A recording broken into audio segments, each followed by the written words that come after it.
plein de matchs en simultané, en multiplex. Ça va être de la folie, ça va être de la dinguerie parce que tout va changer, les classements vont changer de manière simultanée parce que présentement, on ne connaît pas encore qui est définitivement qualifié, hormis, je dirais, les 4 premiers, ou je dirais plus, hormis les 5 premiers du classement, sont déjà officiellement qualifiés pour les 8e de finale. Mais avec ce nouveau format, ça sera une dinguerie parce que ce qui va se passer, on ne sait réellement pas si City va se qualifier, on ne sait pas si le PSG va se qualifier, mais ils ont plus de chances de se qualifier en passant par les barrages. Mais de ce qui est de la situation de Manchester City, on ne sait pas encore réellement quelle est leur position et c'est ça qui fait la beauté de ce nouveau format. Alors dites-moi dans les commentaires vos pronostics. Moi personnellement, je ne regarderai pas les 16 matchs. Je pense bien que c'est 16 matchs qui vont se jouer ou 8 matchs ou 12 matchs. Moi je ne regarderai pas tous les matchs. Je regarderai juste les matchs du Barça. Parce que là, c'est mon équipe favorite, c'est l'équipe que j'aime. C'est vrai, j'adore regarder le Real, j'adore regarder Manchester City et un tout petit peu le PSG. Mais là, moi, je vais regarder le Barça. Alors, en ce qui est du Barça, dites-moi quels sont vos pronostics. Est-ce que c'est une victoire déjà dite du Barça ou est-ce que c'est une impolitesse que le Barça va encore infliger à une équipe demain en Champions League?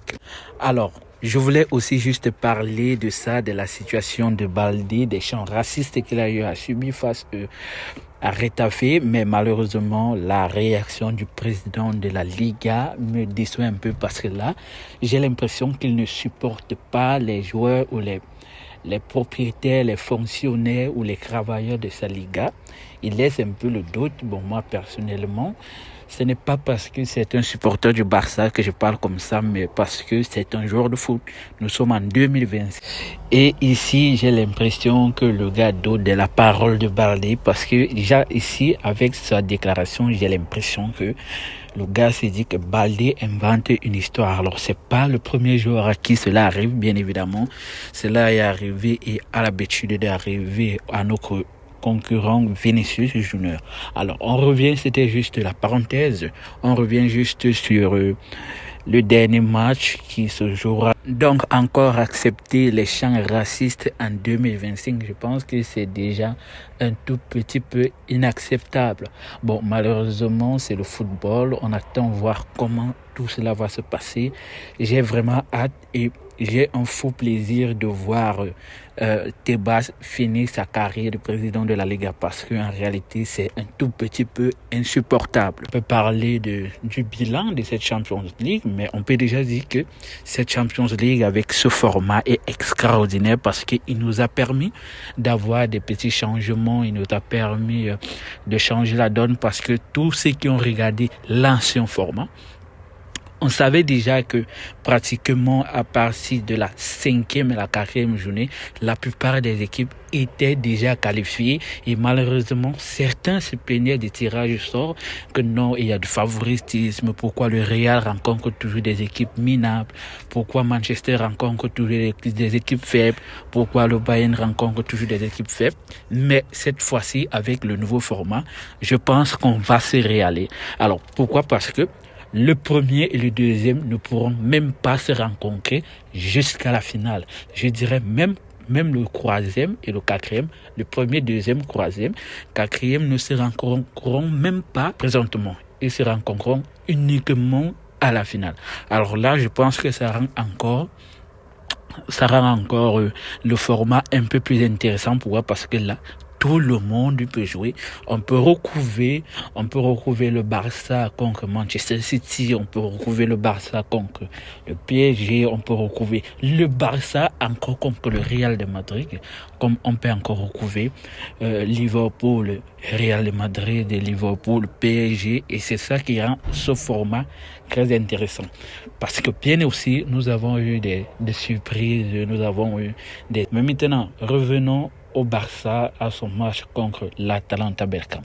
Conférence de presse de Hansi Flick qui, moi, j'ai trouvé ça trop intéressant. Pourquoi? Parce qu'il dit que c'est pas vraiment facile d'affronter les équipes italiennes parce que ce sont des équipes qui savent défendre.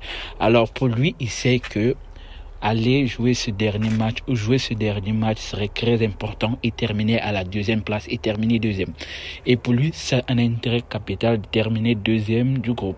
Alors, Hansi Flick, il sait que le match ne sera pas facile. Alors, c'est pas nécessaire de vraiment relâcher en intensité ou en style de jeu ou de pouvoir faire tourner. Alors, très bien. C'est vrai que l'Atalanta Bergame, c'est une équipe qui s'est jouée en 1 contre 1. Et tout le monde sait bien que c'est une équipe qui fait du marquage individuel. Chaque défenseur avec chaque attaquant, chaque milieu avec chaque milieu, chaque gardien avec chaque gardien et même chaque supporter avec chaque supporter. Donc c'est une équipe qui sait très bien défendre. Ce n'est pas une équipe à style Milan, style de Juventus des années 2003 qui savait vraiment défendre du début jusqu'à la fin.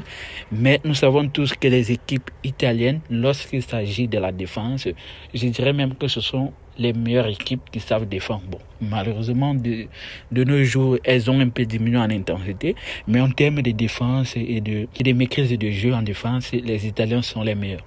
Alors, je pense que pour moi, je vois que le Barça va s'imposer et c'est important et c'est impératif à ce que le Barça s'impose avec de la manière. Alors, maintenant, qui jouera, qui ne jouera pas?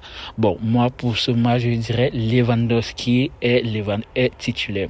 C'est vrai, le Barça est déjà qualifié, mais je dirais Lewandowski titulaire parce qu'on a besoin de prouver notre notoriété en tant que meilleur deuxième ou pourquoi pas en tant que premier en cas de défaite de Liverpool. On ne sait pas, mais je pense qu'avec le petit côté expérience de Lewandowski en Ligue des Champions, je pense que Lewandowski doit jouer parce qu'il a déjà quand même touché le banc un peu plus. Mais pour le reste de l'équipe, je pense que c'est du classique et un tout petit peu dans les goals avec soit Iñaki Peña ou avec Chesney. Et à condition qu'il passe d'abord un test s'il l'a consommé ou s'il ne l'a pas consommé. Alors dites-moi dans les commentaires quel est votre pronostic. Et vous savez, supporter le Barça, c'est comme sortir avec une femme. En plus, avec une femme courte.